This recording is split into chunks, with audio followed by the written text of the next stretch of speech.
म भन्दा पनि अलि मन धेरै भावना दाइ त झन् के भन्यो कि रुइहाल्नुहुन्छ। म चाहिँ अब दिदी भएको कारणले नै अलिकति स्ट्रङ हुनै पर्छ होइन। मै अलिक बढी इमोसनल भयो भने भाइ बहिनी अझ पनि बढी इमोसनल हुन्छ, त्यो मलाई थाहा छ।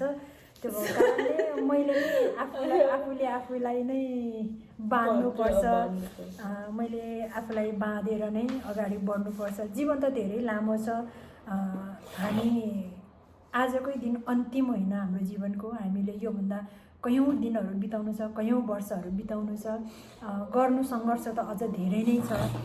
एज अ पर्सनल्ली पनि गर्नु छ, फ्यामिलीको लागि गर्नु छ।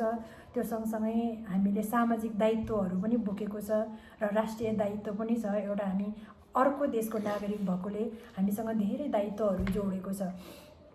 त्यो भएको कारणले पनि यो सबै कुराहरूलाई अङ्गीकार गर्दै अगाडि बढ्दै जानुपर्छ। जीवनै यही हो, जीवनको अर्थ नै यही हो होला। सधैँभरि आफ्नो परिवारसँग, आफ्नो साथीभाइसँग हामी 24 घन्टासँगै नहोला, तर हाम्रो मन मस्तिष्कबाट ती चिजहरूलाई चाहिँ हटाउनु हुँदैन भन्ने कुराहरू चाहिँ म होइन अवगत गराउन चाहन्छु। बुवालाई धेरै धेरै धन्यवाद यो मिठो शब्दहरूको लागि।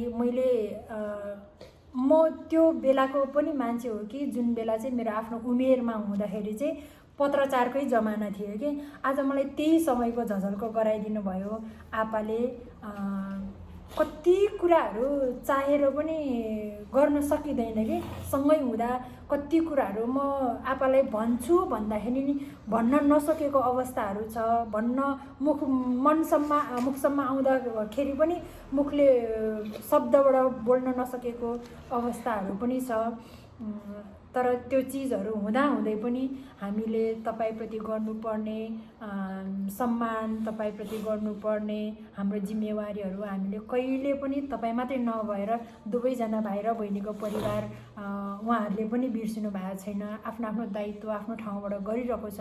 हामी यहाँ सधैँ यहाँको दुःख गर्छौँ, त्यो सबै हाम्रो प्यारेन्ट्सको लागि, हाम्रो अभिभावक, हाम्रो परिवारको लागि नै हो। हामी सधैँ तपाईँहरूकै सम्झनामा हामी कामहरू गरिरहेछ, आफ्नो दैनिकी बिताइरहेछ।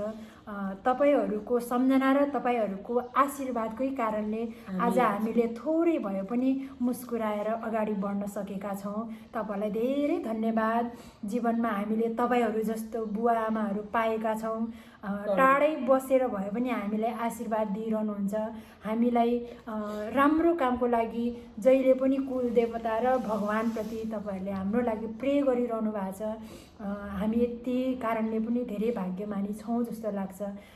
हामी तिनै परिवारको बुवा आमाहरूलाई अब दुवैजना यता भाइ र मेरो चाहिँ आमा हुन्न, बुवा मात्रै हुनुहुन्छ।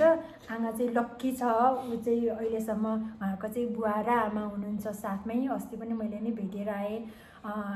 जति पनि अहिले जीवित हाम्रो देवताहरू हुनुहुन्छ बुवा आमाहरू, तपाईँहरू सबैजनालाई एकदम हामी तिनैजनाको तर्फबाट नमन गर्न चाहन्छौँ।